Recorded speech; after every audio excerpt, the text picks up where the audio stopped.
We began our story of macular degeneration with Bonnie because we too often talk about the disease and not about the person. We must always see the person, not just the disease. It helps to see Bonnie as a young girl, a wife, a mother, a worker, and a widower in order to understand the sudden impact that macular degeneration has had on her life. This movie is as much for family and caregivers as it is for the macular degeneration patient. We will introduce you to how your vision works, what happens in macular degeneration, and the common medical and surgical treatments. Also, we will introduce you to the multitude of visual problems that macular degeneration patients are suddenly confronted with.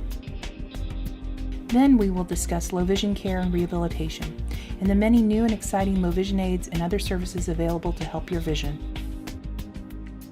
Additionally, we will help make sense of the many risk factors for macular degeneration and present straightforward steps you may take to lessen your risk for progression and maximizing your vision. Lastly, we will look at Bonnie's life today after working to overcome macular degeneration.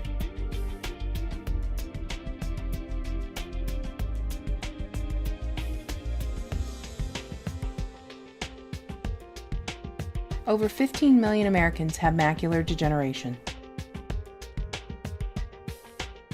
That's 22 new cases every hour in the United States. 1 out of every 3 Americans over the age of 75 has been diagnosed with it. Over 9 million have either intermediate or advanced macular degeneration. There are 7.3 million people with intermediate macular degeneration, and many of these may progress to the advanced stage. And we currently have over 1.7 million advanced macular degeneration cases with severe vision impairments. To understand macular degeneration, we must first take a look at how the retina and the macula work. The inner lining of the eye is the retina. It is lined with over 100 million light-sensitive photoreceptors that convert light images into electrochemical signals, which sends them through the optic nerve to the brain. The photoreceptors, however, are not distributed evenly across the retina. Instead, cone receptors are densely packed in the center of our retina in an area called the macula. This area provides the clearest, sharpest, straight-ahead vision. It also provides our best color vision. The macular region is our detail system. These cone receptor cells are so densely packed in the macula that on a penny you could put 300,000 of them on Lincoln's face alone. The peripheral retina contains very few cone receptors and is primarily made up of rod cells.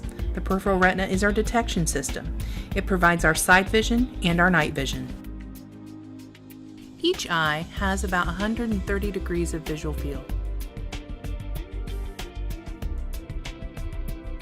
Both eyes together have about 180 degrees of visual field. The macula accounts for only about 5 degrees of our total visual field, but it is our sharpest and clearest vision. To better understand macular vision, look directly at the text on the right side of the screen. Can you read it? Now, while looking at the star on the left, can you still read the text on the right? The text is now blurred because it is no longer being viewed by your macula. Now, let's see how macular degeneration can affect your vision. There are 2 types of macular degeneration, the wet and the dry form. The dry form accounts for about 90% of the total cases of macular degeneration, but the wet form accounts for about 90% of the cases that impair vision below 2200. Both wet and dry may begin with the same appearance in the early stages. You may not be aware of the problem at this stage, but your doctor may observe yellow spots called soft drusen in your macula, or changes in the pigmentation of the macula. In the later stages of dry macular degeneration, the layers of the retina may gradually wither, leaving regions of non-functioning retinal cells called geographic atrophy. In the later stages of wet macular degeneration, bleeding under the retina may disrupt the retina and create large disciform scars if not responsive to treatment. Under the photoreceptors is a dark layer called the retinal pigment epithelium, or RPE. The RPE absorbs excessive light and also transports oxygen, nutrients, and cellular waste between the photoreceptors and the choroid, which is the vascular layer under the retina. Here we see the waste products being sloughed off from the photoreceptors and being transported through the RPE to the rich vascular choroidal layer. Likewise, the nutrients and oxygen are transmitted continuously from the blood vessels of the choroid to the photoreceptors. A constant flow in both directions is required to maintain a functioning retina. Any disruption in the RPE would result in a loss of nutrients to the photoreceptors and an accumulation of waste products. Here we see a normal retina and a healthy macula. The cross-section on the right shows a normal RPE and a photoreceptor layer. Here, drusens are forming under the RPE. It is distorting the RPE and photoreceptor layer. At this point, both dry and wet macular degeneration seem to begin in a similar manner. In wet macular degeneration, however, abnormal blood vessels begin to grow under the retina. This appears to be triggered by damaged retinal tissue emitting a chemical trigger called VEGF-165. This chemical messenger stimulates the choroid to grow new blood vessels. If not detected and treated early, these vessels continue to grow and bleed, elevating the retina much like a blood blister on your finger. When the retina is removed from its nutrient supply, the photoreceptors may die quickly. And like a blood blister, when the blood is absorbed, the elevated tissue is damaged like your skin. This results in the scarring of the retina.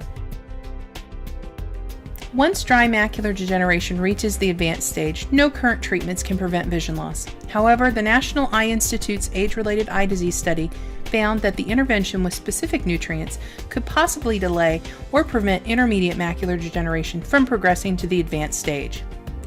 Vitamins and other preventative options will be discussed in Part 5 of this program.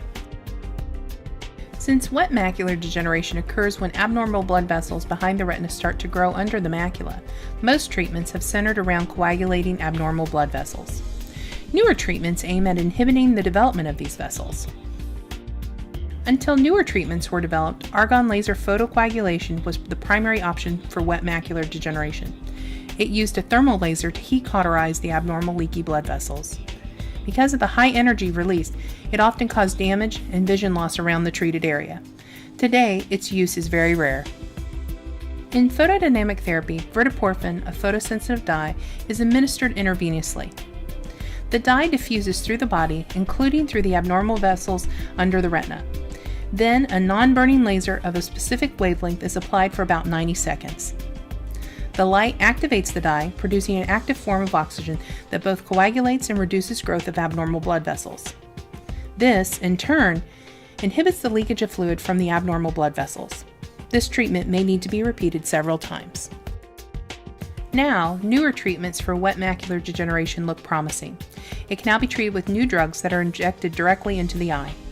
Abnormally high levels of a growth factor called VEGF-165 occur in eyes with wet macular degeneration and promote the growth of abnormal new blood vessels. The results have been impressive as both the growth and leakage of these abnormal vessels is reduced. This treatment may require repeated applications to be fully effective.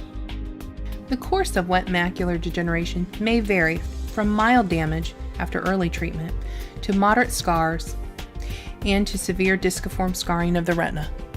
Not all eyes will respond to treatment, but the earlier problems are detected and treated, the better the prognosis.